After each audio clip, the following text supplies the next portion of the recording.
श्री गणेशाय नमः। श्री सरस्वत्यै नमः। श्री गुरुभ्यो नमः। श्री सीतारामचंद्राभ्यां नमः। श्री विठ्ठल रुक्मिणीभ्यां नमः। राधा सहित श्री कृष्णाय नमः। श्री पुरुषोत्तमाय नमः।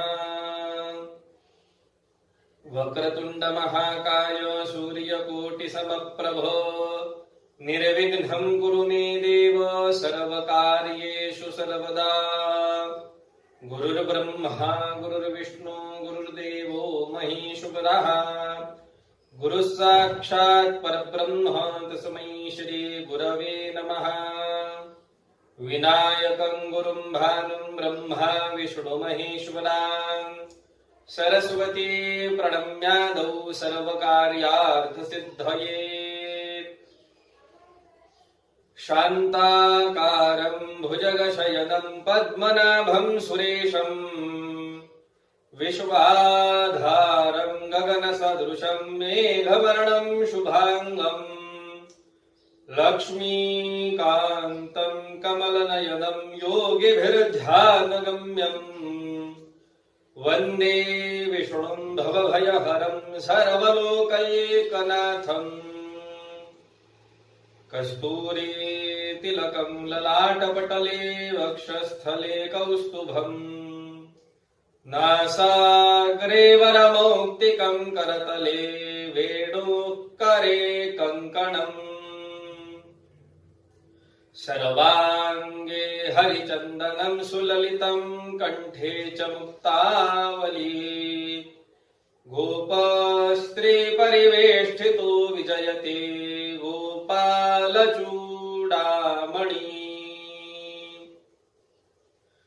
वंशी विभूषितकरा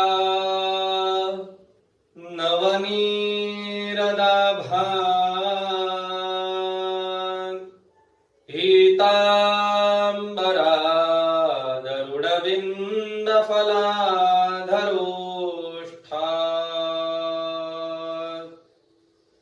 पूर्णेन्दुसुन्दरमुखादरविन्दुनेत्रा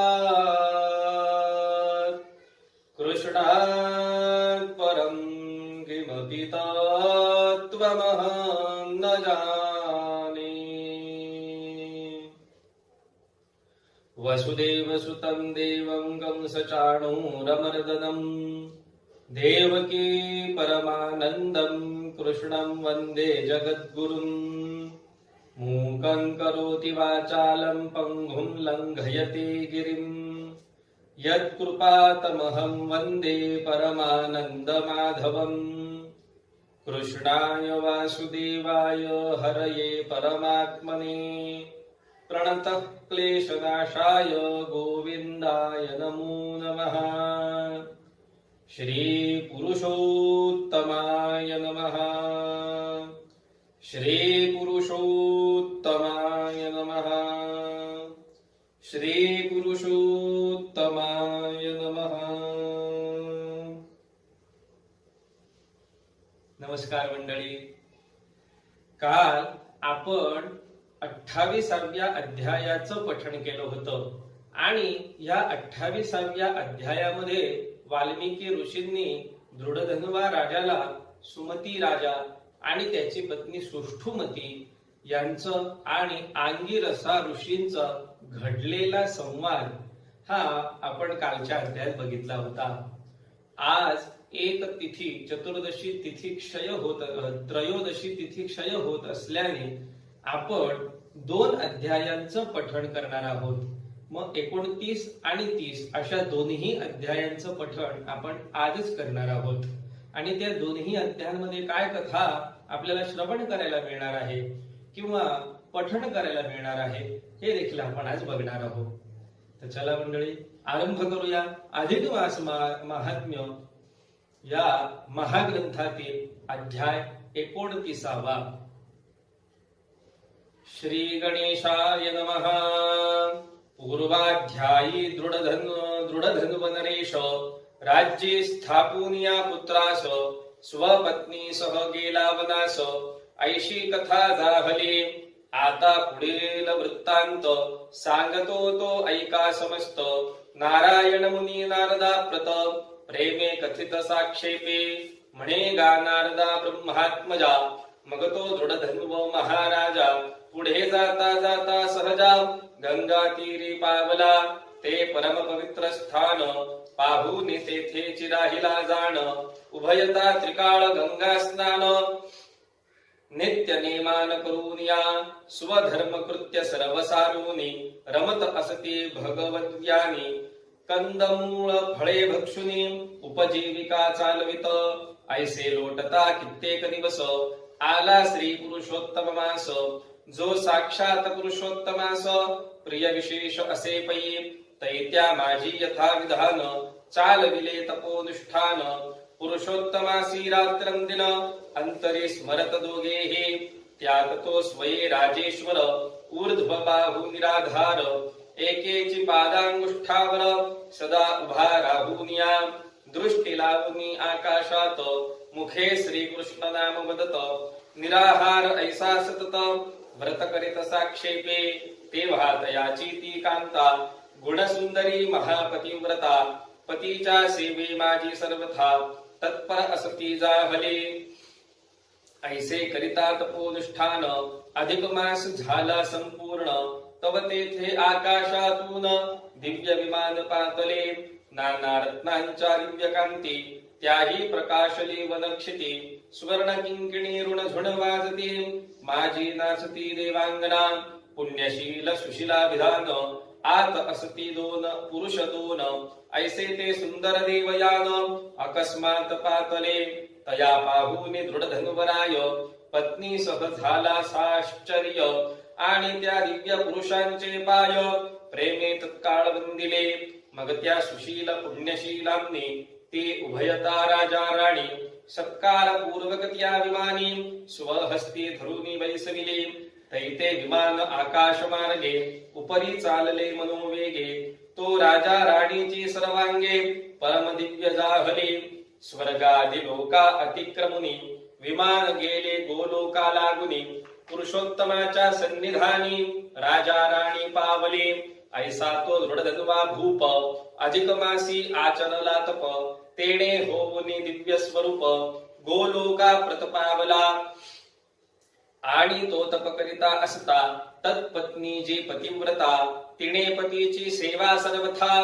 केली असे अधिक मासी तेने पुण्ये ती राणी तत्क्षण गोलोका प्रतपावली जाण नारदानी अधिक मासाचे पुण्य काय वर्णू एकमुखे पुरुषोत्तम मासासम जगी नाही काहीच उत्तम त्याचा स्वामी श्री पुरुषोत्तम म्हणून परमश्रेष्ठ तो अधिक मासा लागी सेविता जे अत्युत्तम फळ ये हाता ते सहस्र जन्म हि तप करिता प्राप्त नव्हेची साचार पुरुषोत्तम मासा ठाई कोणत्याही निमित्ते नराही स्नान दान जपादी काही सत्कर्म केले असतापा तयाच्या पुण्य प्रभावेसे कोटी जन्म कृत पापांचे राशी तत्काळ जाऊनी विलयासे गोलोकासी पावतात जेवी एके शाखा मृगासी नेन तपणे अधिक मासी 5 दिवस शीत नीरेसी सहज स्नान घडताच त्याची प्राक्तन करमे सकळ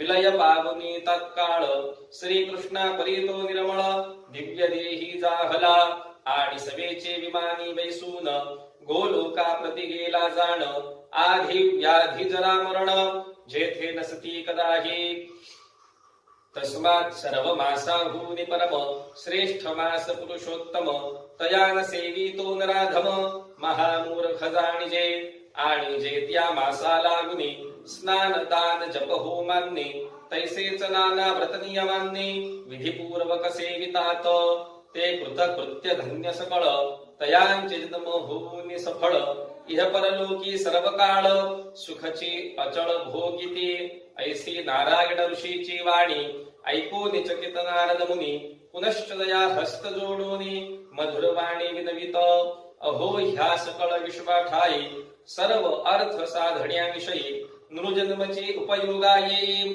ऐसे सर्वाही बोली जेते ऐसे असता आजी आपण कथिले की व्याज स्नाने करून शाखा मृगही धरून मुक्त तत्क्षण जाहला तरी त्याची ती कथा समस्त मज सांगावी लोकहितार्थ तो शाखा मृग कोण किमर्थ कैसा कोण कोठे उद्भवला वसत होता कवणे देशे स्नाने घडली कोठे त्यासी व्याज स्नाने अधिक मासे काय पुण्यला भले ते सकळ हे विस्तारून सांगावे आता मज लागून कथामृत आपणापासून ऐकता धणी पुरेना ती देवर्षीची ऐकून वाणी तया सांगत नारायण मुनी केरळ देशा माझी कोणी एक द्विज राहतसे तो महालोभी सर्वत्र फिरत मधुमक्षिके परिसतत दक्ष असे धनसंचयार्थ धनचे अत्यंत प्रिय त्यासी सदन्न किंवा सदुवसन कदाही नाही भोगिले दयान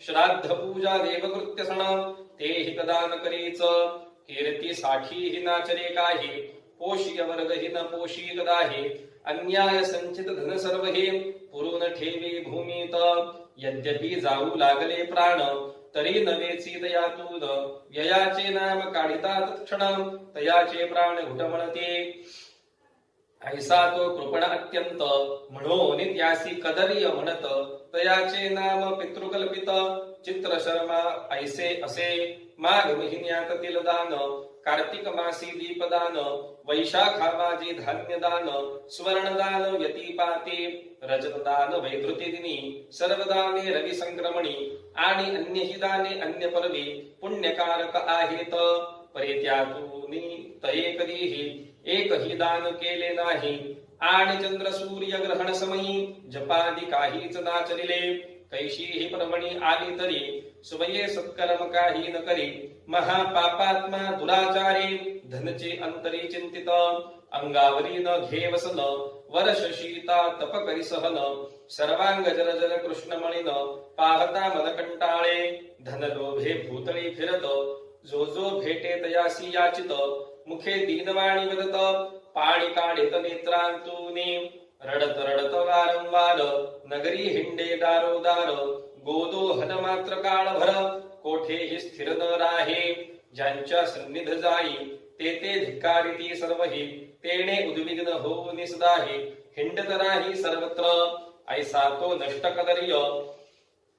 ऐसा तो नष्ट कदर्य देख तयाचा मित्र कोणी एक माळाकार वाटिका नायक वाटिके माझी राहतसे तेथे तो कदर्य जाऊन वारंवार करीत रुदन आपले दुःख त्या मित्रा लागून संपूर्ण कथिता जाहला म्हणे गा सखया करू काय आता न चले माझा उपाय दुर्भाग्याचा झाला उदय दुःख हृदय कडत आहे नगरवासी जन समस्त मज तिरस्कारिती सतत यास्तव आता ह्या नगरात बसाया समर्थ मी नव्हे कोठे भिक्षा मागुनी पाही जरी शुष्कान्न मिळविले काही तरी ते पक्वाया स्थळ नाही म्हणून उपाशी मरत आहे पुढे कर्तव्य सुचे एक माझी मेटे बसली देख ते तयाचे दीन वाचित ऐकून या सर्व हे तो माळाकार वाटिकानाथ कृपे कळवळला अत्यंत आणि तया मागून शरणागत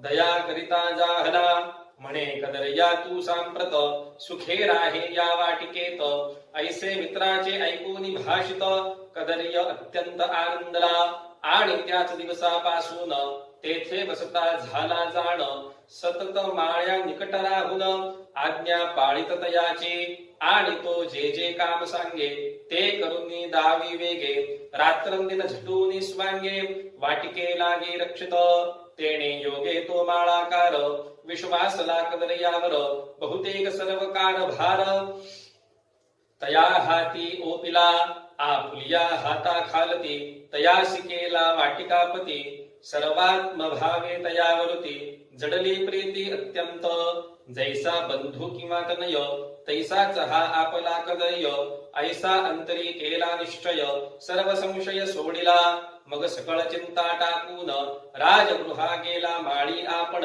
तेथेच तयास कार्य मिळवून सदा राहावे लागले तै पराधीनपणे त्या माळ्यास मिळे ना वाटिकेत जायास परे कदर्यावरी दृढ विश्वास म्हणून निश्चिंत असे तो इकडे कदर्य काय करीत पक्व फळे काढून समस्त स्वये आनंदे यथेच्छ भक्षित उरली टाकीत विपुनिया तयांचे जे का द्रव्य येई ते सर्व गाडे भूमी ठाई अंतरी पापाची भीती नाही सर्वदा राही निशंक जेव्हा केव्हा पक्षमासांती वाटिकेत येऊनी वाटिकापती फळार्थ पृच्छित्या कदर्या प्रती तैतो तया ते सांगत नेतो नित्यनगरी फिरोन भिक्षांनीची पोट भरून तुझी वाटिका रात्रंदिन रक्षिता हे साचार तथापि दुष्ट पक्षी सांप्रत बहुतेक फळे भक्षितात त्यातील कित्येक पक्षी येथ म्या मारून या टाकिले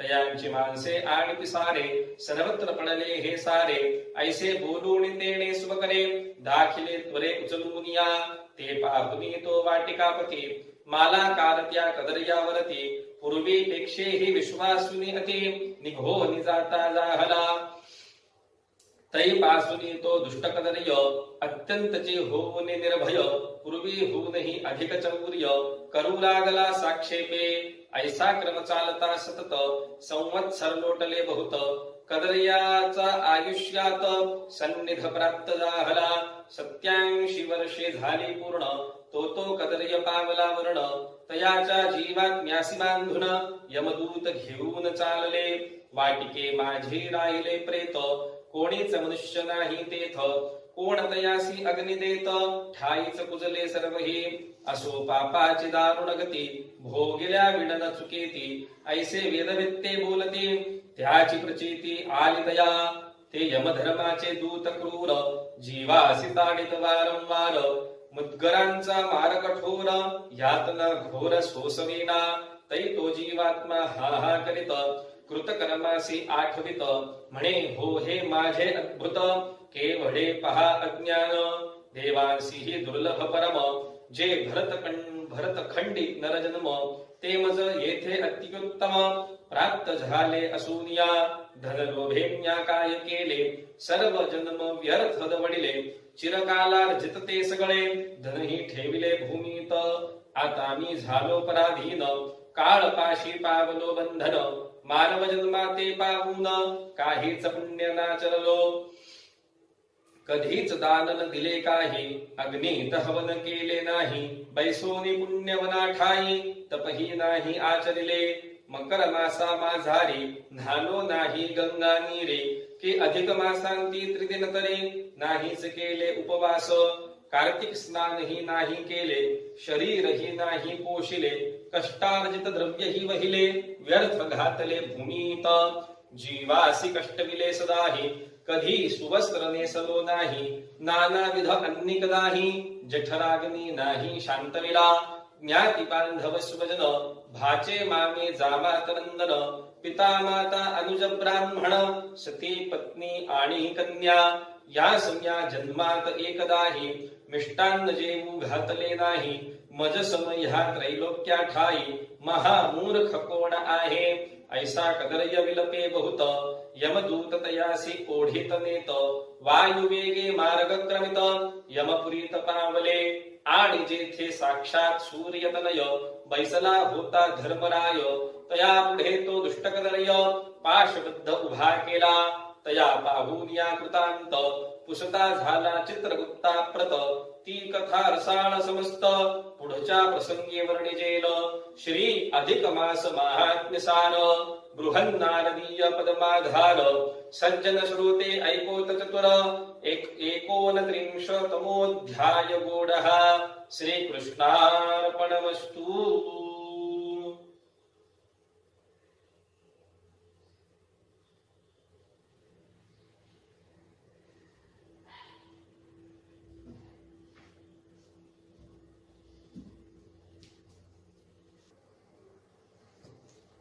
आपण 29व्या अध्यायाचं पठण पूर्ण केलेलं आहे। जसं की मी तुम्हाला आधी पण सांगितलं की आज त्रयोदशी आणि चतुर्दशी तिथी एकत्र असल्याने आपण 29वा अध्याय आणि 30वा अध्याय यांचं एकत्र पठण करणार आहोत आणि त्यांचं निरूपण देखील आपण एकत्रच श्रवण करणार आहोत। म्हणून आता लगेचच आपण 30व्या अध्यायाला आरंभ करत आहोत। तर चला मंडळी, आरंभ करूया अधिक मास महात्म्य या महाग्रंथातील अध्याय 30वा. श्री गणेशाय नमः.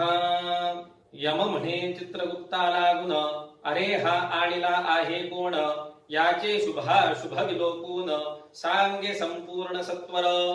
ती यमधर्माची ऐकून वाणी, चित्रगुप्त म्हणे तया लागुनी, अहो प्रभो हा कदर्य म्हणून द्विजा धमपै आहे. हा धनलोभी दुष्ट अत्यंत, याचे नाही काहीच सुकृत. याने वाटिकेत राहून सतत, पापची बहुत केले असे. वाटिकापतीचा विश्वास, याची येवरी असोनी विशेष. तेथील नाना फळे अशेष, धनलोभे चोरून या. पक्वती तुकी भक्षी आपण, उरतील ती टाकी विकून. आणि द्रव्य येई ते संपूर्ण, ठेवी पुरून भूमीत. ऐसा हा धनलोभी अति, ह्याची अत्युग्र पापे दोन असती. एक फलचौर्य कृत निरुती, दुसरे विश्वासघातज. आणि ह्या वाचूनही बहुत, ह्याची पापे विविध आहेत. ऐसे चित्रगुप्ताचे भाषित, ऐकून कृतांत कोपला. आणि म्हणे रे चित्रगुप्ता, सांगतो तैसे करी आता. यासी सहस्र वाग तत्वता, वानर जन्म देऊनिया. तदनंतर विश्वासघाताचे फळ भोगुनियासाचे. मग इतरही सर्व पापांचे यथानुक्रमे भोगवी. ते प्रभूचे ऐकुनी भाषित, तो महान न्यायी चित्रगुप्त. स्वांतरी विचारून या अत्यंत, धूतां प्रति बोलत के. अहो हा कदर्य अत्यधम, लोभाविष्ट झाला प्रथम. तदनंतर चौर्य कर्म करिता झाला साचार. यास्तव आधी प्रेतत्व घोर, पावो निमग हा होवो वानर. तदनंतर अति भयंकर, नरक यातना भोगवाव्या. हाच क्रम यम धर्माच्या गृही, श्रेयस्कर असे सर्वदाही. ऐसे चित्रगुप्ते सांगता सर्वही, दूतलवलाही धाविन्नले. ते सर्वही अत्यंत भीषण, कदर्यासी करित ताडन. प्रेत योनी माझी तत्क्षण, प्रथम टाकीते जाहले. तैतो निर्जन घोरवनी, जेथे न मिळे फळ की पाणी. तेथे भयंकर प्रेत होऊनी, सर्वत्र फिरू लागला. क्षुतृषांनी व्याकुळ अति, वारंवार तळमळे क्षिती. रडे ओरडे दिवस राती, न सोसवे म्हणून या. ऐसे बहुकाळ पर्यंत, प्रेत योनिगत दुःख समस्त. भोगू निमग फलचौर्य जनित, कपित्वा प्रतपावला. दिव्य कालंजर पर्वतावर, जेथे जंबू खंड मनोहर. शीतळ छाया नीर मधुर, आणि अपार फलपुष्पे. तेथे इंद्र निर्मित सुरेख, सत्सेव्य परम पुण्यकारक.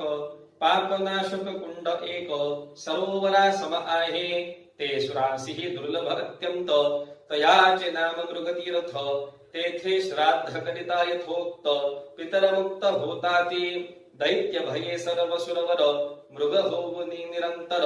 त्या इंद्र निर्मित कुंडे सादर, स्नान करिते जाहले. तेणे ते निर्भय होऊन, पुनश्च पावले स्वर्ग भुवन. यास्तव त्या कुंडा लागून, मृगतीर्थ बोलू लागले. असो ऐसे जे तीर्थ उत्तम, तेथे तो कदर्य द्विजाधम. फलचौर्य कृत पापे प्रथम, वानर जन्म पावला. ऐसे नारायणाचे भाषित, ऐकून साश्चर्य ब्रह्मसुत. म्हणे हो मुने ते मृगतीर्थ, त्रैलोक्य पावन असोनिया. तेथे त्या दुष्ट पापी वानरास, कैसे मिळाले राहावयास. ते कारण सांगूनी अशेष, संशय माझा निरसावा. भवादृश गुरु स्वशिष्याप्रती, गौप्यतेहि विवरूनि सांगती. ऐशी देवर्षींची ऐकूनी भारती, नारायण मुनी आनंदला. आणि म्हणे गा नारदा ऐक, प्रश्निलेस ते सांगतो सकळिक. चित्रकुंडल नामे महाधनिक, कोणी एक वैश्य असे. आणि त्याची स्त्री पुण्यसरिता, तारका नामे पतिव्रता. अधिक मासासी ती उभयता, भावे सेविती जाहले. मास पूर्ती पर्यंत यथोक्त, त्याही केले पुरुषोत्तम व्रत. चरमती न होता प्राप्त, उद्यापन आरंभिले.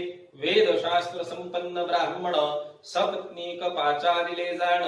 आणि इतरही महाविद्वान, द्विज बहुत बोलाविले. तेव्हा तेथे तो कदर्यही धन लोभे पातला पाही असो मग त्या वैश्ये सर्व हे पूजा संभार घेऊन या नाना वाद्यांची गर्जना करीत उत्सव चालविला बहुत पूजा होम हवनादी यथोक्त विधी समस्त सारिला मग सर्व दंपत्या कारणे यथा विधी धली दाने तांबूल दक्षिणा वस्त्रे भूषणे ऋत्विजा कारणे दिधले तैशीच इतर ब्राह्मणासी यथा शक्ती दिधले भूयसी तेणे ते संतोषूनि मानसी स्वगृहा जाते जाहले परी तो महालोभी कदर्य काही केल्या परत न जाय वैश्या पुढे मोकलू निधाय रडत उभा राहिला आणि नये जोडून हात गदगद वाणी तया बोलत हे वैश्यवर्या तू महासमर्थ भगवत भक्त आहेसी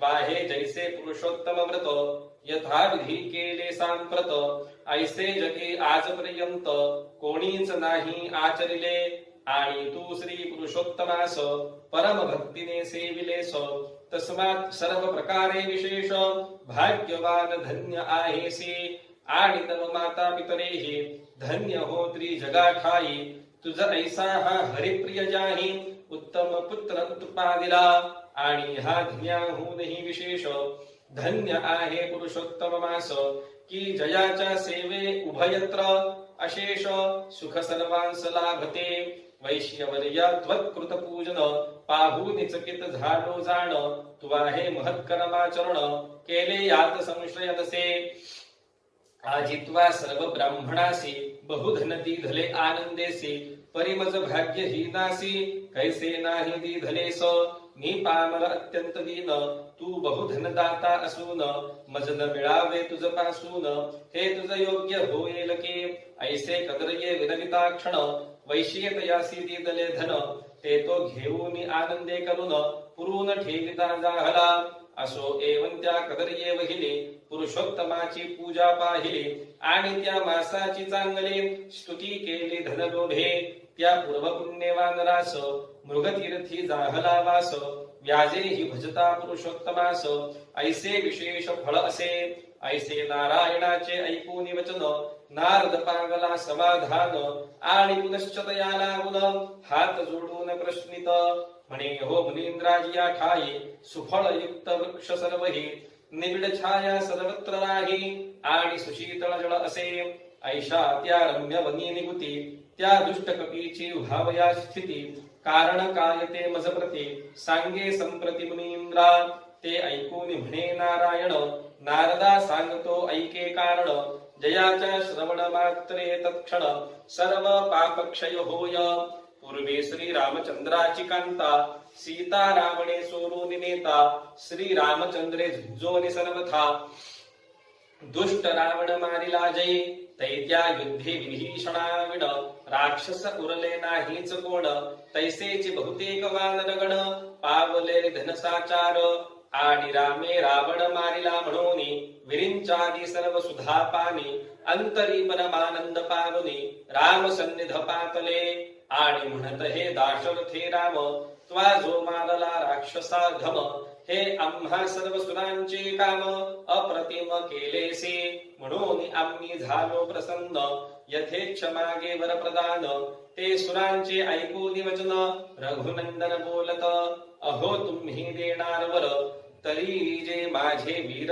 वानर राक्षसी मारिले ते सत्वर जिवंत करून उठवावे ती रामाची ऐकून वैखरी ब्रह्मेंद्रादी सर्व सुरवरी तथास्तु म्हणून वानरांवरी केला अमृत वर्षाव तेने ते सर्व वानरगण सुप्तोत्थिता परी उठोन जय जय श्रीराम म्हणून रामासी नंदिते जाहले मग सीते सहित रघुनाथ आरूढोनिया पुष्पकांत सर्वत्र स्थित वानरांप्रत ऐसे सांगता झाला की हे सुग्रीवा हे हनुमंता अंगदा हे जांबुवंता तुम्ही वानरांसह सर्वथा मित्र कार्य केले ते आता तुम्ही या वानरांसी आज्ञा पायेथून जावयासी जेथ येईल त्यांच्या मनासी तेथे समस्त राहोत हे मम कपी चिरायू सकळ ज्या ज्या वनात वसतील त्या त्या वनी वृक्ष विपुळ सदा सुखळ असतील पा आणि नद्या किंवा सरोवरे पूर्ण राहतील शीतळ नीरे आणि कोणाची या नेहे निपुरे धरशिले जाणार नाहीत ऐसे रामाचे आशीर्वचन पूर्वीच झाले या लागून ज्या ज्या स्थानी वानर म्हणून सदा वसत असतात तेथे तेथे नद्या सरोवरे पूर्ण राहती शीतळ नीरे आणि महावृक्ष फलपुष्पांकुरे सुमंडित असतात एवं रामाच्या प्रभावाने वानर जाती मात्रा कारणे सदवृक्षमनी वसती मिळणे साहजिक झाले असे परी सुख दुःखेती समस्त प्राक्तन कर्मापासून होत जेथे जेथे प्राणी वसत तेथे तेथे ती येती कर्म संपे भोगल्या विण ऐसे असे वेदानुशासन असो पुढे तो कपी महान पर्वता ऐसा वाढून या त्या मृगतीर्था सन्निधवनात क्षुधा दृशांनी अतिपीडित स्वजातीच्या पल्ले सतत सर्वत्र भ्रमू लागला नारदा त्या वनी निरुती फल पल्लव विपुळ असती तरी त्या कपीची कर्मगती विपरीत असे पै जन्मापासून त्याचे वदनी पित्तजन्य व्रण होऊनी रात्रंदिन तयातूनी रक्तस्राव होतसे तेने वेदना अत्यंत होई भक्षावया न शके काही आणि पीडेमुळे तया कदाही एके ठाई राहवेना वारंवार फळे तोडून मुखाजवळ नेई जाण परेतीन भक्षवती म्हणून दे टाकून भूमीवरे अशक्तता आणि शरीरे वृक्षापासून वृक्षांतरे जावया श्रम होऊनी भारी सुखावहमानी मृत्यू ते कदाचित करिता उड्डाण भूमीसी पडला वृक्षावरून सकळ गात्रे झाली भग्न जागेवरून उठवेना जीवनाविणे मीन जैसा भूमीवरी तळमळे जैसा चहूकडून आली दुर्दशा विलाप करी अत्यंत क्षुधा तृषांनी अति व्याकुळ दंत पंक्ती पडली सकळ व्रणरोगाची पीडा विपुळ सर्व काळ रक्तगळे ऐशा पूर्व जन्मकृत पापेसे पावोनिया बहुदुःखासे निराहार उपवासे रात्रंदिवस तळमळे ऐसे जाता बहुत दिवस दैवे पातला पुरुषोत्तम मास जो साक्षात पुरुषोत्तमास प्रिय विशेष असे पै त्या मासी ही तो पूर्ववत शीतवातादिके पीडित कृष्ण पक्षा माझे कदाचित फिरत असतावना माझे तृषेने अतिव्याकुळ झाला मृगतीर्था सन्निध पावला जळपाना लागे प्रवर्तला परिते काही प्राशवेना आणि होऊन या क्षुधाक्रांत वृक्षावरी चढरात्मरित कपिजातीचे चापल्य बहुत स्थिर न राही तेथेही उडी मारिता वृक्षांतरी मध्येच पडला कुंडा भीतरी बहुत दिवसांचा निराहारी कुंडा बाहेरी येव विना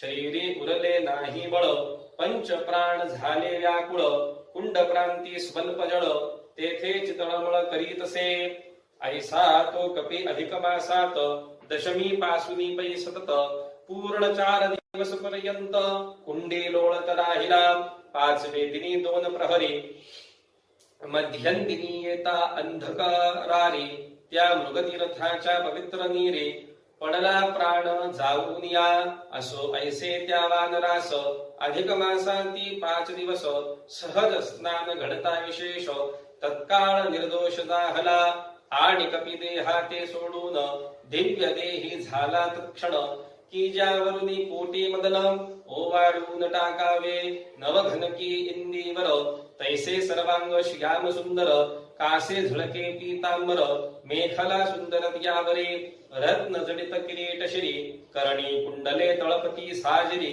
रत्न केयूर वलये करे अग्नी परी झळकत दशांगुळी मुद्रिका सोज्वळ चंद्रवत प्रसन्न मुख कमळ सुस्निग्ध नीळ केश कुरळ गळामाळ वैजयंती असो ऐसा तो कपी आपण दिव्य देही जाहला जाण तो त्या सन्निध आकाशातून दिव्य विमान पातले श्री अधिक मास महात्म्य सार बृहन् नारदीय पद्माधार सज्जन श्रोते ऐकोत चतुर 30तमोऽध्याय गूढः श्रीकृष्णार्पणमस्तु। अशा प्रकारे आपण 30व्या अध्यायाचं पठण देखील आजच करून घेतलेलं आहे, कारण की आज त्रयोदशी आणि चतुर्दशी तिथी एकत्र असल्याने या दोन्ही अध्यायांचं पठण आपल्याला आज एकत्र करावं लागलेलं आहे। 29व्या अध्यायात आणि 30व्या अध्यायात आपल्याला आज काय काय कथा श्रवण करायला मिळाली हे आपण आता बघणार आहोत. 28व्या अध्यायामध्ये आपण बघितलं होतं, म्हणजे कालच्या दिवशी आपण बघितलं होतं की दृढधन्वा राजा आणि त्याची राणी हे दोघे जण वाल्मिकी ऋषींनी सांगितलेल्या या सर्व कथा आख्यानांनी अतिशय भारित झालेले होते आणि म्हणून त्यांच्या मनामध्ये कुठेतरी आता आपण या गोष्टींमधून मुक्त व्हावं आणि वनामध्ये जाऊन अरण्यामध्ये जाऊन श्रीकृष्णाची श्रीहरीची आपण भक्ती करावी असा वैराग्य भाव कुठेतरी जन्म घेतलेला होता. आणि म्हणून आपल्या ज्येष्ठ पुत्राला त्यांनी आपल्या राजगादीवरती बसवलेला आहे, त्याचा राज्याभिषेक केलेला आहे, त्याला आपला उत्तराधिकारी नेमून म्हणजे पुढचा राजा नेमून ते आता जंगलाकडे निघालेले आहे. आणि मग तेथे गेल्यानंतर काय काय गोष्टी घडल्या ह्या आपल्याला आता बघायच्या आहेत. मग ही सर्व गोष्ट नारायण ऋषी नारदाला सांगत आहेत. मग ते काय म्हणताय की दृढधन्वा जेव्हा वनामध्ये पोहोचला तेव्हा जाता जाता ते गंगातीरी पोहोचलेले आहे. आणि मग त्या गंगातीरी त्यांना ते जे स्थान होतं ते अतिशय आवडलेलं आहे आणि आपल्या पत्नीसह तो दृढधन्वा त्या नदीच्या तीरीच तिथे राहिलेला आहे. राजा व राणी तापसी जनांप्रमाणे तेथे कालक्रमणा करू लागलेले आहे. ज्याप्रमाणे तपस्या करणारे व्यक्ती तापसी त्यांना म्हटलं जातं, ते ज्या पद्धतीने राहतात आता तसेच हे तिथे राहू लागलेले आहे. कारण राजाचे आभूषण राजाचे वस्त्र हे दिव्य स्वरूपातले असतात. तापसी मंडळींना हे मात्र सगळं नकोस असतं. त्यांना वल्कले धारण करणे, वनमाला धारण करणे, साधे वस्त्र नेसणे अशा तऱ्हेने ते आता उपजीविका करू लागलेले आहे. भोजनासाठी कंदमुळ फळ आणून ते भक्षण करणे अशा तऱ्हेने आता त्यांचं मार्गक्रमण सुरू झालेलं आहे. मग लवकरच अधिक मास येता झालेला आहे आणि मग त्या अधिक मासामध्ये राजाने खरंच खडतर तपाचरण केलेलं आहे. श्रीकृष्ण नामाचा अखंड जप त्याने संपूर्ण महिनाभर चालू केलेला आहे. एका पायावरती उभे राहणे, त्याने महिनाभर उपवास करणे, महिनाभर त्या तपोनिष्ठ राजाची सेवा त्याची पत्नी गुणसुंदरी ही करीत होती. म्हणजे त्याने कशा प्रकारचं तपाचरण केलं तर श्रीकृष्ण नामाचा अखंड जप महिनाभर त्याने चालू ठेवलेला आहे. बर तो हे जप करत असताना एका पायावरती उभा राहून हे जप करत होता. महिनाभर त्याने उपवास आचरण केलेलं आहे आणि इतकं कठोर तप करत असताना त्याची पत्नी गुणसुंदरी ही त्याची सेवा करण्यासाठी तिथे राहिलेली आहे. आपल्या पतीची अखंडित आणि अविरतपणे त्या गुणसुंदरीने सेवा केलेली आहे. महिना संपता संपता म्हणजे जसं जसं महिना आता संपत आलेला आहे, जसं आजचा दिवस आहे आणि उद्या आपला शेवटचा दिवस आहे, महिन्याचाही शेवटचा दिवस आहे, तर मग अशा वेळेला अचानक एक दिव्य विमान आकाशातून त्या ठिकाणी आलेलं आहे. त्या विमानात 2 अतिशय तेजस्वी देवदूत होते. त्या दोघांपैकी एकाचं नाव पुण्यशील असं होतं आणि दुसऱ्याचं नाव सुशील असं होतं. त्यांनी राजा आणि राणी यांना सन्मानाने त्या विमानात घेतलेला आहे. दृढधन्वा राजा आणि त्याची पत्नी गुणसुंदरी ह्या दोघांना त्यांनी आपल्या विमानात घेतलेला आहे आणि सन्मानाने त्या दोघांना घेऊन ते विमान आकाशात उंच उडालेलं आहे. त्या दोघांचे देह आपोआप दिव्य देह झालेले आहेत आणि अशा तऱ्हेने ते विमान श्रीकृष्णाच्या गोलोकापर्यंत पोहोचलेलं आहे. गोलोकात पोहोचल्यानंतर राजा व राणी यांना श्रीकृष्णांचं सान्निध्य प्राप्त झालेलं आहे. त्या दोघांनी श्रीकृष्णांच्या चरणी आपलं मस्तक ठेवलेलं आहे. श्रीकृष्णांना वंदन केलेलं आहे. अधिक मासामध्ये केलेल्या तपश्चर्येमुळे आता ते दाम्पत्य हे कायम स्वरूपी श्रीकृष्णासह तिथे राहणार आहे. गोलोक निवासी ते आता झालेले आहे.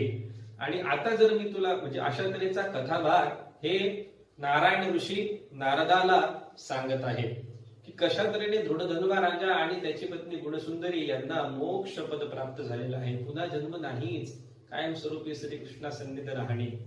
आणि मग पुढे ते लगेच काय म्हणताय की जर मी तुला असं सांगितलं की एका वानराने देखील या अधिक मासामध्ये उपवास केला, व्रताचरण केलं आणि तो मुक्त झाला, तर यावर तुझा विश्वास बसेल का? काय सगळं व्रताचरण वगैरे हे तर आपण मनुष्यांच्याच कथा आतापर्यंत बघत आलेलो आहे, पण एक वानर देखील अशा तऱ्हेने मुक्त होऊ शकतो, आपलं सत्कर्म किंवा त्याचं महत् पुण्य हे आपल्या पदरी पाडून घेऊ शकतो, असं होऊ शकतं का? आपला स्वतःचा उद्धार तो करून घेऊ शकतो का? यामुळे तुला विश्वास बसेल का? असं त्यांनी नारदाला सांगितलेलं आहे. आणि अजून पुढे ते काय सांगताय की त्या वानराने अधिक महिन्यामध्ये त्याच्याकडून घडलेल्या उपवासामुळे आणि स्नानामुळे स्वतःचा उद्धार करून घेतला. हे अतिशय आश्चर्यजनक अशी गोष्ट आहे आणि अद्भुत देखील आहे.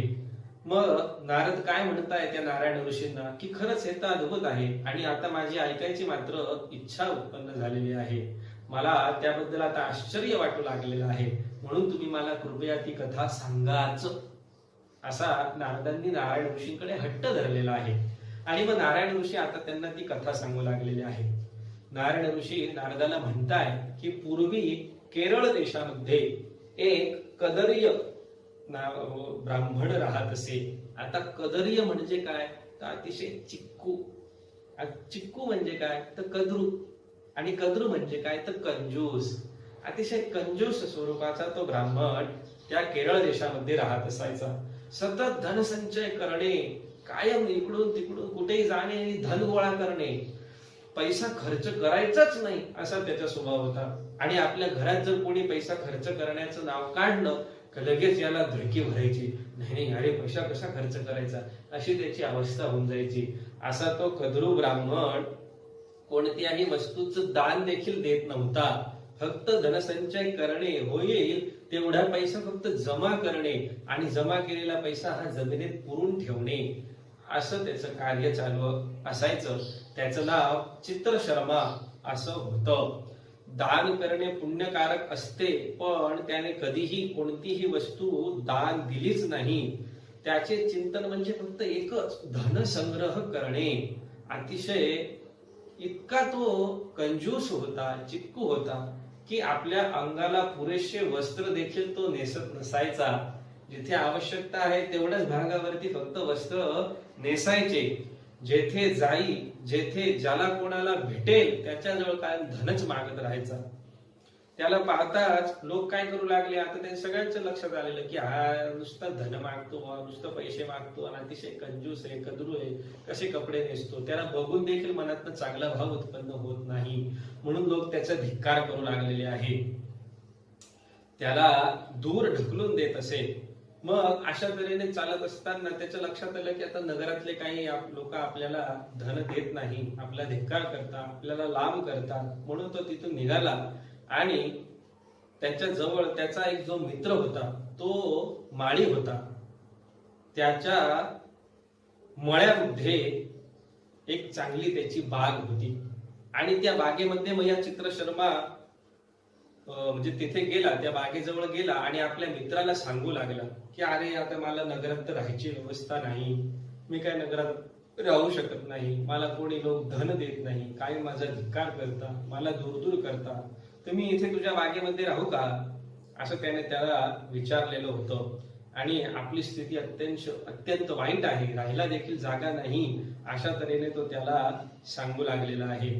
आणि मग त्या माळ्याला त्याची दया आली. शेवटी मित्रच ना, किती झालं तरी मित्राला मित्राची दया ही येतच असते. मग त्याला त्याची दया आली आणि त्याने त्याला बागेत राहण्यासाठी जागा पण दिली. कदर्याला खूप आनंद झाला जेव्हा त्या ब्राह्मणाला, चित्रशर्माला आनंद, इतका आनंद झाला की नाही बोचला, आता आपल्याला इथे राहायला मिळणार आहे, मस्तपैकी बाग बगीचा आहे, फळांची झाडे आहेत, फळं आपल्याला खाता येते, आपण इथे राहू. म्हणून तो काय करू लागला का त्या माळ्याला सर्वतोपरी मदत करू लागलेला आहे आणि त्याने त्या माळ्याचा विश्वास संपादन करून घेतलेला आहे. माळ्याने बागेची सर्वच व्यवस्था आता या चित्रशर्मावरती टाकून दिलेली आहे. आणि मग तो माळी काय करायला लागला, आपल्या स्वतःची जी बाग होती त्या बागेची सर्व जबाबदारी या चित्रशर्मावरती लोटून दिली की तू बघ बुवा आता काय ते. आणि आपण मात्र राजाच्या बागेत माळी म्हणून कार्यावरती तो गेलेला आहे. तिथे नोकर म्हणून आता तो राहू लागलेला आहे. स्वतःच्या बागेत येण्यासाठी त्याला खूप कमी वेळ भेटायचा, कारण त्याला राजवाड्यातल्याच बागेची देखरेख करावी लागायची. म्हणून त्याने काय केलं, तो संपूर्णतः या चित्रशर्मावरती विश्वासू होता. त्याला चिंताच नव्हती की हा तो आहे, तो उत्तम आहे, मित्र आहे, बघून घेईल, सगळं व्यवस्थित करेल. पण आता हा चित्रशर्मा इथे काय करू लागला, स्वतः फळं खाऊन घ्यायचा आणि पुष्कळशी फळं विकूनही द्यायचा. त्याच्याने त्या विकल्याने जे पैसे यायचे ते पैसे घ्यायचे, पण आपल्या माळ्या म्हणजे मित्राला द्यायचे नाही, ते तो भूमीत पुरून ठेवायचा. आणि एके दिवशी असं झालं, त्या माळ्याला संशय आला आणि बरेचसे दिवस झाले बा या चित्रशर्मेने आपल्याला फळं विकल्याचं सांगितलंच नाही, त्याचं धन आपल्याला दिलंच नाही. आणि म्हणून तो चौकशी करण्यासाठी तिथे आला. चित्रशर्माला जेव्हा त्याने चौकशी केली, हा चित्रशर्मा हा कदरी अतिशय चलाक होता, तो त्याला म्हणाला, अरे मी या बागेची राखण करतो, पण पुष्कळ असे पक्षी येतात आणि ते सगळे फळं खाऊन टाकतात. त्यातील कित्येक पक्षी मी मारून टाकलेले आहे. आणि मग ते मारून टाकलेले काही पक्षी त्याने तिथे ठेवलेले होते. त्यांचं पडलेलं प्रेत, मांस, हाडं हे सगळं त्याने त्या माळ्याला दाखवलेलं आहे. बरं, हे बघितल्याने काय झालं, त्या माळ्याला या चित्रशर्मावरती अजून विश्वास बसला की नाही, अरे हा तर खरंच हे सगळं करत आहे, पण या पक्ष्यांमुळे उत्पन्न आपल्याला प्राप्त होत नाही. म्हणून त्याच्यावर त्याने जास्त विश्वास ठेवला आणि सगळाच भार त्याने या चित्रशर्मावरती टाकून दिलेला आहे. 87 वर्षाचा होईस तोपर्यंत तो चित्रशर्मा, तो कद्रू ब्राह्मण त्या बागेत राहिलेला आहे आणि अशा तऱ्हेने त्या बागेचा उपभोग तो घेऊ लागलेला आहे. त्यानंतर मात्र तो मरण पावलेला आहे, वृद्धत्वाने मरण पावलेला आहे. त्याच्या चौर्यकर्माचं फळ म्हणजे त्याला अतिशय नरक यातना भोगाव्या लागलेल्या आहे. आयुष्यभर फक्त चोरी करणे, धनसंग्रह करणे, कुठलाही पुण्यकर्म न करणे, अशाने दुसरं त्याला काय फलित प्राप्त होणार आहे, तर अत्यंत घोर भयंकर नरक यातना. बागेत दुसरं कोणी नाहीच, हाच एकटा, म्हणून मग त्याच्या प्रेताला कोणी अग्नी डाग द्यायला देखील नाही. ते प्रेत तसंच पडून राहिलं, कुजून गेलं आणि सडून गेलेलं आहे. जेव्हा तिकडे पारलोकामध्ये तो पोहोचला तेव्हा त्याला खूप पश्चाताप झालेला आहे. आपण कोणतेही पुण्यकृत्य केले नाही, आता याची त्याला खंत वाटू लागलेली आहे. जोपर्यंत जीवन आहे तोपर्यंत आपण जे हवे ते करू शकतो, पण एकदा जीवन संपुष्टात आल्यानंतर व्यक्ती काहीच करू शकत नाही. जर त्याने पुण्यकर्म केले नसतील तर पश्चातापाशिवाय दुसरं काहीही नाही. आणि म्हणून आपण कायम पुण्यकर्म करत असावं, जेणेकरून आपल्या मृत्यूनंतर देखील आपल्याला उत्तम गती ही प्राप्त होत असते. असा पश्चाताप करत असताना यमदूतांनी त्याला उचललं आणि यमापुढे नेऊन उभं केलेलं आहे. आणि मग त्याला पाहून चित्रगुप्ताने त्याचं काय पाप आहे, काय पुण्य आहे, हे सगळं तो आता यमराजाला सांगू लागलेला आहे. इथपर्यंतचा कथाभाग हा 29व्या अध्यायामध्ये येतो. आणि मग लगेचच आपण आज 30व्या अध्यायाचं देखील पठण केलेलं आहे, कारण की त्रयोदशी आणि चतुर्दशी तिथी ही आज एकत्र आलेली आहे. आणि म्हणून मग आता 30व्या अध्यायात या पुढची कथा आपल्याला बघायची आहे. यम राजा त्या चित्रगुप्ताला काय म्हणतोय की कोण आहे रे बुवा हा, तर कोण जीवात्मा, इथे काय आला, काय त्याचं पाप पुण्य वगैरे सांगा ना मला. मग त्याला स्वर्गात जाऊ द्यायचं का नरकात ठेवायचं, त्याचे काय पुण्य किती पाप हे आपल्याला बघायला पाहिजे. आणि मग चित्रगुप्त काय म्हणतोय की स्वामी हा अतिशय अधम ब्राह्मण आहे, याचं नाव चित्रशर्मा आहे. माळ्याच्या बागेत राहून याने चौर्य कर्म केलेलं आहे. फळं तोडून आपणच खायची आणि काही फळं बाहेर विकून द्यायची, आलेला पैसा परस्पर आपल्या जवळच ठेवायचा. कुठल्याही प्रकारचा हिशोब त्याने आपल्या मित्राला त्या माळ्याला दिलेला नाही. आणि म्हणून याने विश्वासघात केलेला आहे आणि धनलोभाने चोरी केलेली आहे, ही याची मुख्य पाप आहे. मग चित्रगुप्ताने यमाला हे सर्व सांगितल्यानंतर यमाने त्याला आधी घोर प्रेत योनीमध्ये टाका आणि मग तेथून वानर योनीमध्ये टाका, अशा तऱ्हेची आज्ञा, अशा तऱ्हेचा आदेश त्या चित्रगुप्ताला यमाने दिलेला आहे. भूक व तहान यांनी अत्यंत हैराण होऊन तो त्या घोर वनामध्ये इकडे तिकडे भटकू लागलेला आहे. सर्वप्रथम तर त्याने प्रेत योनी भोगलेली आहे. तडफडायचा, भूमीवर पडायचा, पुन्हा उठायचा, पुन्हा धावायचा, पुन्हा पडायचा, खायलाच काही मिळायला तयार नाही. भुकेने अत्यंत व्याकुळ झालेला तो प्रेतात्मा, भयंकर त्याची कुचंबणा झालेली, असे दुःख त्याने पुष्कळ काळ सोसले. त्या प्रेत योनीमध्ये पुष्कळ त्रास, पुष्कळ कष्ट त्याने सोसलेले आहे. आणि मग यमदूतांनी काय केलं की त्याला आता वानर योनीत टाकलेलं आहे. मग योगायोगाने काय झालं की कालंजर नावाच्या पर्वताजवळ तो जन्माला आलेला आहे. त्या पर्वताजवळ एक सुंदर सरोवर होतं, एक सुंदर तलाव त्या कालंजर पर्वताजवळ होता. गोड आणि शीतल पाणी त्या सरोवरामध्ये असायचं. त्याच्या आसपास असणाऱ्या वृक्षांवरती कायम फुलं, नाना तऱ्हेची फुलं, फळं त्या झाडांना यायची. इंद्राने निर्माण केलेलं ते सरोवर होतं. त्याला पापनाशक कुंड असं नाव होतं. तिथे एक मृगतीर्थ नावाचं तीर्थ देखील आहे. आणि तिथे जर जाऊन आपण श्राद्ध केलं तर आपल्या पितरांचा उद्धार होतो, अशी त्याची ख्याती आहे. दैत्यांच्या भयाने देवांनी जेव्हा मृगरूप धारण केलं, म्हणजे हरणाचं रूप धारण केलं होतं, तेव्हा त्यांनी त्या पापनाशक कुंडामध्ये, मृगतीर्थामध्ये स्नान केलेलं आहे. आणि मग ते निर्मळ झालेले आहे. आणि दैत्यांशी त्यांना युद्ध करण्याचं बल प्राप्त झालेलं आहे. आणि मग पुन्हा त्यांना स्वर्ग प्राप्त झालेलं आहे. आणि मग म्हणूनच त्या कुंडाचं नाव मृगतीर्थ असं पडलेलं आहे. मग आता नारदान हे सगळी गोष्ट नारायण ऋषी जेव्हा नारदाला सांगत होते, तेव्हा त्यांनी मध्येच नारायण ऋषींना प्रश्न विचारला. काय की हे कुंड तर एवढं पवित्र आहे, जिथे मृगतीर्थ त्याला नाव पडलेलं आहे, अतिशय शुद्ध स्वरूपातलं आहे. मग तिथे हा वानर, म्हणजे तो प्रेतात्मा वानर योनीमध्ये असताना पापीच, अधर्मी, त्याचा तिथे जन्म कस काय झाला? मग नारायण ऋषी नारदाला काय म्हणताय की त्याचे कारण सांगतो. तो जरी पापी असला, अधर्मी असला, वानर असला, तरी त्याचा जन्म अशा पुण्यक्षेत्री का झाला, त्याचं कारण मी तुला आता सांगणार आहे. चित्रकुंडल नावाचा एक श्रीमंत वैश्य होता आणि तारका नावाची त्याची पत्नी होती. त्यांनी या अधिक मासाचं व्रताचरण केलेलं होतं. आणि उद्यापनाच्या दिवशी त्या मासाच्या सरते शेवटी जेव्हा उद्यापनाचा दिवस आला, त्या उद्यापनाच्या दिवशी त्यांनी पूजा प्रारंभ केली होती. ही गोष्ट तेव्हाची आहे जेव्हा हा चित्रशर्मा ब्राह्मण हयात होता. आणि मग त्या उद्यापनाची पूजा यांनी प्रारंभ केली. आणि कदरीय ब्राह्मण आपल्याला काहीतरी दक्षिणा मिळेल म्हणून त्या ठिकाणी तो तिथे आलेला होता. मग तिथे आल्यानंतर त्याने त्या व्रताची, अधिक मासाच्या व्रताची आणि पूजेची खूप प्रशंसा केलेली आहे. त्या चित्रकुंडला जवळ त्यांनी खूप प्रशंसा केली की अरे वा वा वा, छान छान छान, तुम्ही किती सुंदरपणे महिनाभर हे अधिक मासाचं व्रताचरण केलेलं आहे. आणि आता महिनापूर्ती नंतर तुम्ही त्यांचं उद्यापन देखील अतिशय सुंदर करत आहात. नाना तऱ्हेचे ब्राह्मण जोडपे तुम्ही भोजनाला बोलवलेले आहे. आणि त्यांना देखील तुम्ही दान दक्षिणा देताय, उत्तम भोजन देखील तुम्ही देत आहात. मग मी पण ब्राह्मण आहे आणि म्हणून मी इथे त्या दान दक्षिणेसाठीच, भोजनासाठीच मी इथे आलेलो आहे. अशा तऱ्हेने त्याने त्याची खूप प्रशंसा केली, त्या वैश्याची खूप प्रशंसा केली. धनलोभाने का असेना, त्याच्या भाग्याने पण त्याला त्या पुरुषोत्तमाची पूजा, उद्यापनाची पूजा पाहायला मिळालेली आहे. आणि व्रताची स्तुती ही त्याच्याकडनं न कळतपणे का होईना पण घडलेली आहे.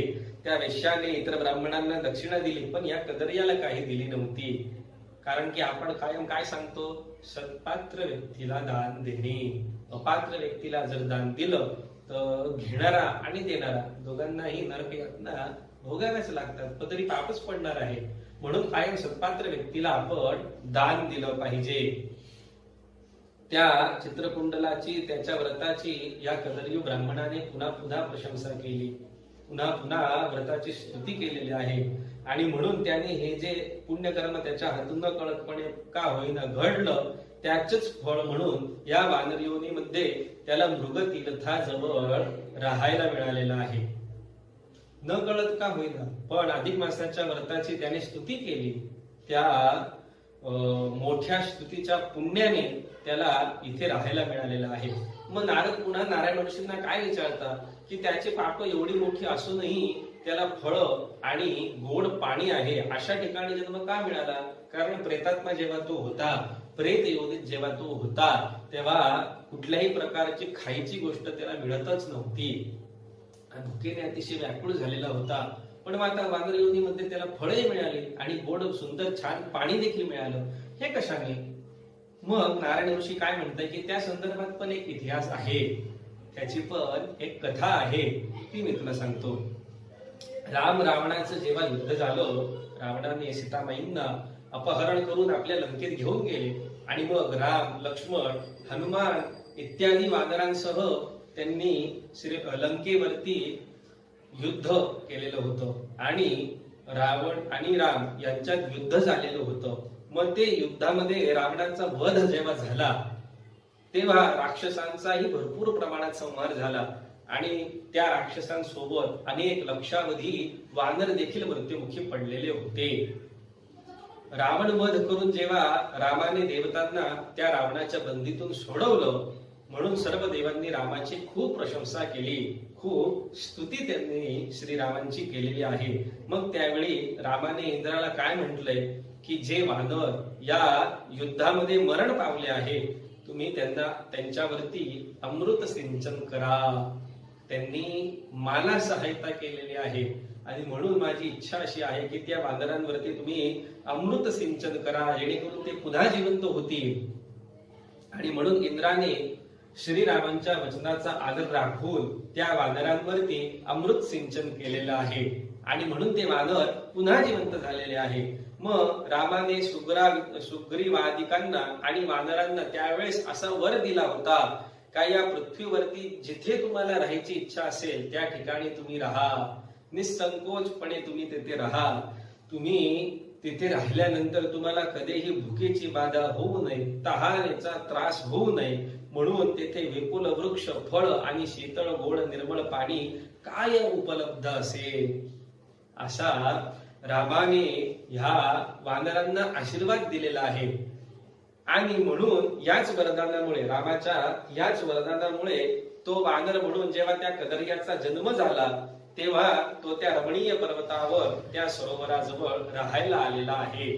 मग पुढे काय झालं की तो तिथे राहायला म्हणजे राहत आहे, त्याच्या आजूबाजूला पुष्कळ गोड छान अशी सुंदर फळं आहे, प्यायला स्वच्छ सुंदर निर्मळ गोड शीतळ पाणी आहे, पण ते त्याला ग्रहणच करता येत नव्हतं.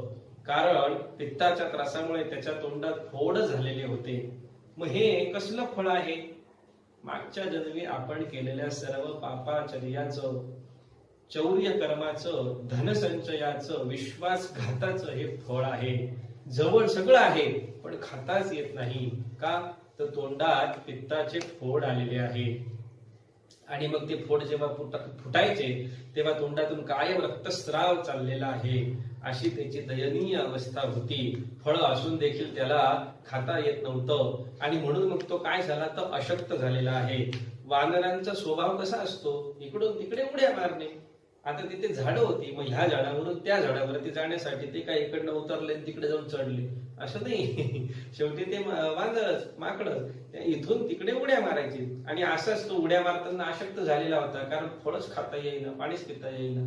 म्हणून त्याने जेव्हा ह्या झाडावरून त्या झाडावर जाण्यासाठी उडी मारली, पण अंगात शक्तीच नसल्यामुळे ती उडी काय त्याला साध्य झाली नाही आणि तो जमिनीवरती धाडकन आदळलेला आहे.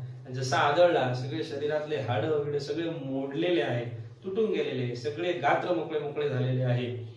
त्याला जागचं हलताही येत नव्हता, दातही त्याचे पडून गेले. मग अतिशय थंड वारा आणि अतिशय शीतळ वातावरण यामुळे त्याला त्रास होऊ लागलेला आहे. आणि मग काही खाताही येईना, पडलाय नुसता असाच. त्याला उपवास देखील त्या योगाने घडलेला आहे. तो जेव्हा वरून पडला तेव्हा नेमकं त्या कुंडात पडलेला आहे. आणि मग त्याला कुंडात पडल्यामुळे काय झालं की त्या पुण्य तीर्थाचं त्याला स्नान देखील घडलेलं आहे. त्यातल्या त्यात त्याला उपवास देखील घडलेला आहे. त्याचे शीत बाधित तो झालेला आहे, म्हणजे थंडीने त्रासून गेलेला आहे. त्याचे दात दुखत आहे, हाडं मोडलेले आहे. अशा स्थितीमध्ये तो त्या कुंडात 4 दिवस पडून राहिलेला आहे. कुठले हे 4 दिवस? अधिक मासातल्या दशमीच्या दिवशी हा प्रसंग घडला. ज्या दिवशी दशमी तिथी होती त्या दिवशी ह्या झाडावरून त्या झाडावरती उडी मारण्यासाठी त्यांनी उडी मारली, पण ती उडी सिद्ध झाली नाही, त्याला साध्य झाली नाही आणि तो त्या जमिनीत कुंडाजवळ येऊन पडला. तिथून पुढचे 4 दिवस, एकादशी, द्वादशी, त्रयोदशी आणि चतुर्दशी त्या कुंडातच तो राहिला. त्याला स्नान देखील घडलं आणि उपवास देखील घडला. मग अमावस्येच्या दिवशी काय झालं का माध्यान्हच्या वेळेला त्याचा प्राणाने शरीर सोडलेलं आहे. मग कृष्ण पक्षातले ते जे शेवटचे 5 दिवस होते तर न कळत त्याच्याकडनं स्नानही घडलं आणि उपवासही घडला आणि व्रताचरण झालं. त्यामुळे काय झालं, जेव्हा त्याचे प्राण शरीर सोडून जात होते तेव्हा तो अतिशय दिव्य देही झालेला आहे.